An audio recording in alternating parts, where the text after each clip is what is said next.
How do I budget my 260K net worth at 24?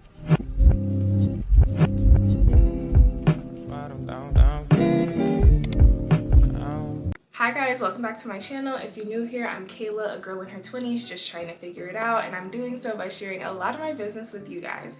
In today's video, we're covering how I budget for my 260K net worth at 24 and also how to use my budget in general. I have it listed down below on Etsy, and I just think sometimes seeing a tutorial makes things a lot easier. So if you've purchased a budget or you want to know how mine works, keep watching. Let's go ahead and get started. So I have some budget instructions already listed and some transactions instructions already listed. So even if you don't watch this video, if you read through it, it should be able to guide you in the right path. But if you're watching this video, let's go ahead and do it together. So for starters, I think the biggest biggest section is going to be your income tracker, because on here you're able to drop down from the selections and see what type of income you're tracking. So I think this is just super helpful to understand how much money you're bringing in, and we can just do a quick example here. So like 1-1, we did something like our job, okay, and then we got paid, let's say $3,000, right? And then you can also click on other options like a cash gift, which I find really helpful because sometimes I'm like, wait, where did I get money? And it's like, you know, just in a gift. So that would be like, maybe we can say 150, and that happened on 1/2/25. So this is just a good section to be able to track exactly how much money you're bringing in and how much that's tallying to. Now let's get to the investment tracker. So for this one, I find it interesting just to see like a close estimate as to what my investments are bringing in every month. So you can use this for your 401k, your Roth IRA, like we have the drop down selection here, brokerage, HSA. Like I try to include like any investments that anybody could think of or have. So for example, let's say that I have a 401k here, account name, we'll just put work for now. Now for interest rate, I personally, the way I track my investments is using like an average return. So you could use maybe 7 or 8%, but if you want a more accurate view on how your investments are being tracked, you can literally, you know, go to your investments, see what your interest rate has been thus far, or maybe last year's interest rate, and then just apply that in here. So it's kind of all about like how you want to assume your interest rates, because interest rates do fluctuate all the time. So for me, I like to use a conservative, like let's say 7%. And let's say my starting balance in January, or whenever you start this, I'm gonna say, let's say like $6,000. You know, she's doing good with her 401k. Now you can automatically see how this calculated our interest and returns every month, which I think is super cool, because you can see just by doing nothing, just by having $6,000 in my investment account, I got back $35 that month. And that just feels like free money in a sense. And then if we also add in a monthly payment, let's say $200, you can see that the total balance includes your interest rate and returns and your monthly payment, which I think is great. And again, you can do this on all of your investments. Just click the down bar. Let's name it brokerage E-Trade, right? And then we can do another, maybe let's do 8%. And let's say that we only have like 264, I don't know, some random number. You can see that automatically $1.76 we're getting back. And even if we contribute nothing, we can see that our ending balance did increase. Okay, now let's get into the debt tracker. I think this one is super helpful just to understand what your debt is doing, how is it panning out, especially in comparison to the investment tracker. This is how I think of it. I think you should tackle whatever has the biggest interest rate first. So if you have a lot of debt and it's like at 10% and your investments are only returning 7%, you should absolutely be tackling your debt. And I feel like having your trackers back to back can tell you like, are you paying more in debt than you're getting back in interest? Like basically just kind of where to put your money. So let's say for debt type, we can say student loan. I have one, I think it's ED Finance is the lender. Let's say my interest rate, it's 5.5, I want to say. My starting balance is like 15. And so we can see that my interest charge is $6.88. But if you compare that to the interest rates that I'm doing with my 401k and brokerage, again, these are made up numbers, but it's just kind of easy to see that at least with my 401k, I'm getting back more money than I'm technically losing with the interest rate on my student loan. So links to the annual overview, which we will also take a look at. But yeah, super easy, super straightforward. Just type in your lender, interest rate, and you can see what your ending balance is. And if you were to put in a monthly payment, you can see how much lower it is. So we started at $1,500 and then our ending balance is $1,300. Now let's get into the budget tracker portion. So this is my favorite portion. Honestly, I love how seamless it is and the fact that it is connected to the transactions instructions with how you actually spend your money. So like I used to not like the fact that I needed to look through all my bank statements and like accumulate a number to like update the budget. Whereas when you do your transactions, it's like a live thing. So like the moment you like, I don't know, buy coffee, you can literally go on your phone and put it in your transactions and it'll automatically show up in your actual, so you can see how much you're comparing against your budget. So for starters, when you're setting up your budget tracker, you want to go ahead and just select the numbers that you're using for the month based on each category. So let's say 100 for insurance, 50 for entertainment, housing, let's say 17, I don't know, 80, whatever. Health and wellness, we'll do 50, and then travel, let's do like 300, right? These are just random numbers. I'm only doing the first 5 just so you guys can see how that works. So essentially, now that you have your budget, you have your monthly total of your budget, which is cool because you can see how much am I planning to spend this month. And then obviously we have the same view for the actuals, which is where you can see how much you actually spent, and then the difference, which I love that it's separated between each category, because sometimes it's not everything that you went over your budget on. Sometimes it's like a very specific category, and this is how you're able to kind of fix your money habits when you're able to pay attention to the trends on how you're spending your money. And so now we can go to our transactions. And so again, we already have some instructions up here, but essentially what you'll want to do is select from the drop down under category as to where this transaction falls. So I think we already covered insurance. So let's say the description could be maybe car insurance. We'll say 1-1, and the amount, did she stay on budget? Let's say that she did like 128, like her phone bill was a little higher for some reason. The last category on here is going to be your paid for on a credit card, and this is really great because it will automatically connect all of these, like either credit card payments for yes or no for debit, and it will basically track it in your overall monthly overview. So you'll be able to see exactly what you spent through cash/debit and exactly what you spent through credit card expenses just through that selection alone. If you don't care to do that, you don't have to, but I think it's helpful to just see like where I'm taking out money on my credit card and where I'm taking out money in like my actual cash debit. So let's say that we paid for this on a credit card. Cool. Now, if we flash back just at a quick glance, we can see how we spent. So you can see that the difference is in red between each category that you're overspending. And if you still have some budget, the difference is going to be like shows up as whatever balance you have. And so we can see for housing, I literally have a 0 difference, which means I followed my budget. And then you can see for health and wellness, I went over. Now you can see all of our categories are filled out. The first 5 are for the sake of the video. And you can see that we budgeted $2,228. We actually spent $2,383, and so the difference was $155. Now that we have everything selected, we can see what we spent on our debit and how much we should have spent on our credit card. And then you can also keep track of your debt, how much you've invested this month. And then let's also see our budget versus actual, which I think is really great because you have a visual idea of how much you're spending each month based on the category. So we can see here that for travel, we definitely went a little bit up, which you can see purple is actual. And then for our budget, we have it in pink, and you can see that housing, we literally met our mark. So I think this is just great to see like a visual for that piece of like how you're spending. Now we're gonna go to Spend Outlook. This is one of my favorite sections because you're actually able to see your spending habits because it breaks it down by the category. So we can see for the month, we spent 73% of our spend on housing, which is kind of crazy, and it should never be that high. Although there are definitely circumstances where that is the case. It's definitely something that because we see it, now we know we can work on it. And then we can see travel was 19% of our spend, insurance was 5%, health and wellness was 3%.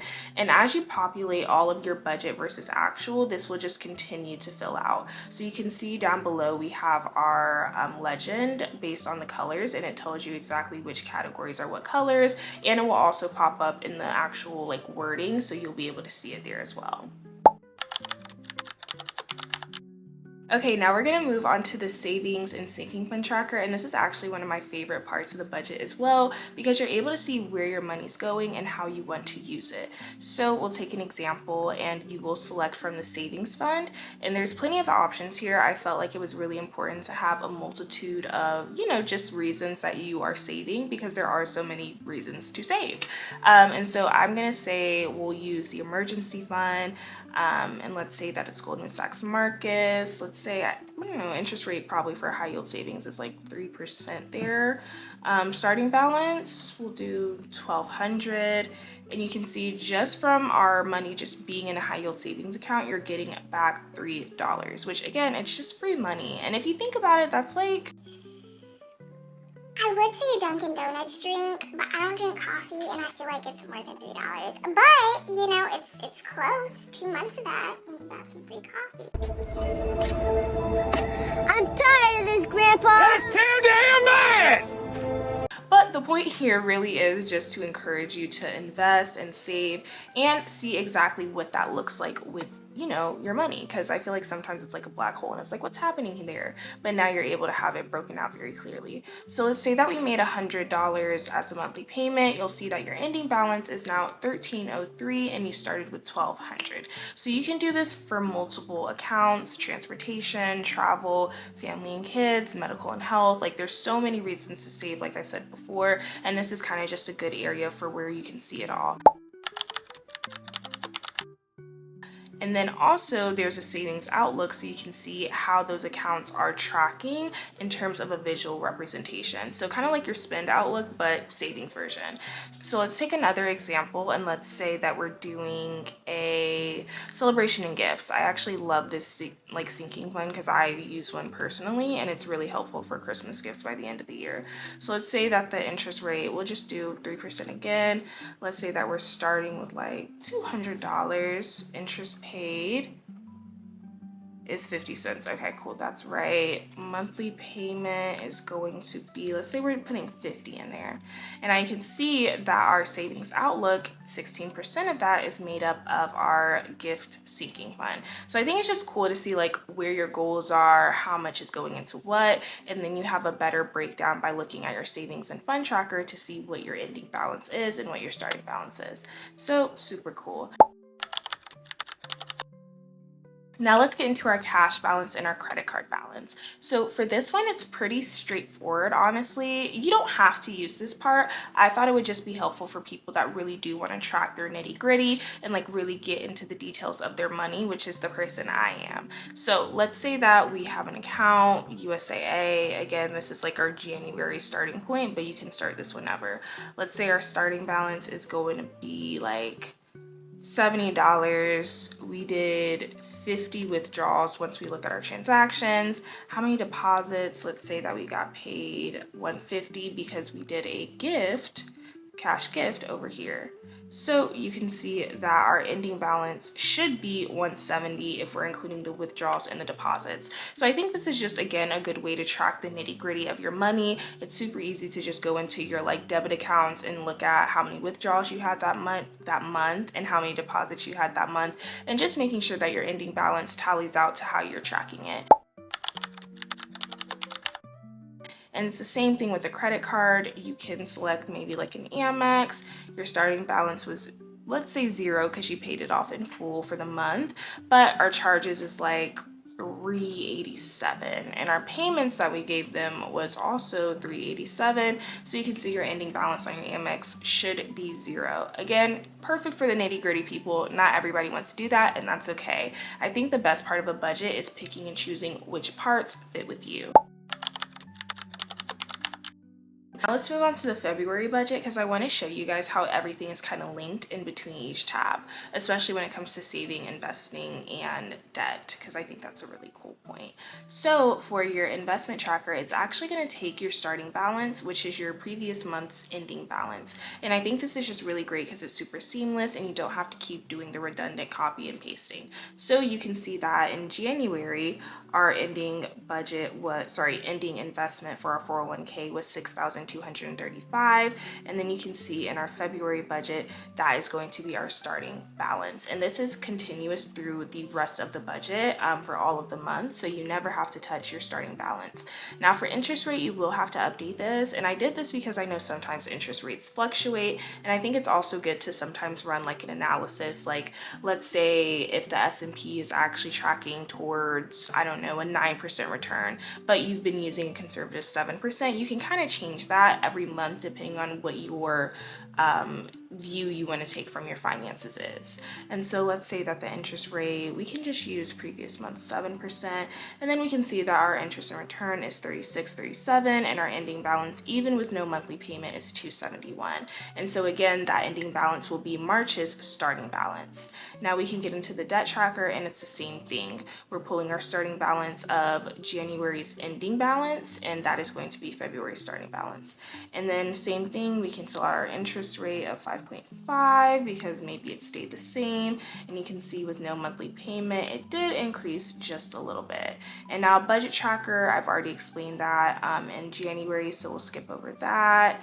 Let's take a look at our cash balance. So cash balance will be taking the ending balance of the previous month for your starting balance of the current month. So for example, our starting balance is 170, and if you remember in January, our ending balance was 170. So it kind of just does this continuous like flow through, which I think is perfect for good easy automation. Now for credit card balance, I did the exact same thing. It's pulling your ending balance for the previous month as your starting balance, just like your cash, your savings, and your debt and your investments. It does it for everything. So you can see here, same thing. Starting balance is linked to the previous month's ending balance for savings and sinking. And I think again, this is just for really easy, seamless automation. And I hate having to do a lot of redundant things in my budget when for the most part, they stay the same. Okay, perfect. Now we can get into our annual budget overview. So this is kind of great just to see how you're trending into the year. And I like to take a look at this, especially at those quarterly check-in moments or, every 6 months, just seeing where your money's going. So I kind of filled out January and February with you guys so we can see what that looks like on here. So we have a budget versus actual view, which is really helpful because you can see for each month how you're actually tracking in comparison to your budget and your actual. You're also able to do an annual overview where you see how much income you've had and how much you've spent. The income is lower on here because I didn't do any February income. Yeah. But again, sometimes it's more real to have spent more than you actually are bringing in, and it's good to be able to see that. We can see how much we saved, we can see how much we invested for the year, we can see what our debt is because this is an automated portion, so it's just pulling from all of those months, so you don't have to do anything here. You can also see your investment tracker, which again, pulling from all of those months, super seamless and easy. Same for your debt tracker, pulling from all of those previous months. And what I really like is your highest spending months because you're able to see like where each category is falling in the month. So you can see, just because I did only January and February, we can see that in January I spent the most on insurance, I spent the most on entertainment in February, and then you're just able to get a better view of your spending habits, which I always think is great. Same for monthly spending. You can see the exact breakdown of each month where you plan to budget and how you actually spent. So we can see that based on this, we have a total. So right now I spent $100 over what I've budgeted for 2 months, which I think isn't too bad. And I think just trying to keep that number low means that you're actually following true to what you're saying you're going to spend. Now we can do a monthly spend outlook, and this is just going to break it down month to month based on your spend. So we can see that we spent the most, 53% in February and 47% in January. Again, I only did 2 months, so the more you populate this, the more information you'll be able to bring out. and we already have all the months coded in each color. And same for savings and Outlook. This is just tracking from all of those months, so you don't have to fill this out, and it'll just give you an overall annual outlook of how you're saving based on each category that you're saving in. And then same for cash balance. This is automatically automated, so it's just pulling from all those months, and same for your total income tracker. So I think this is a great portion of the budget because it really just gives you a snapshot.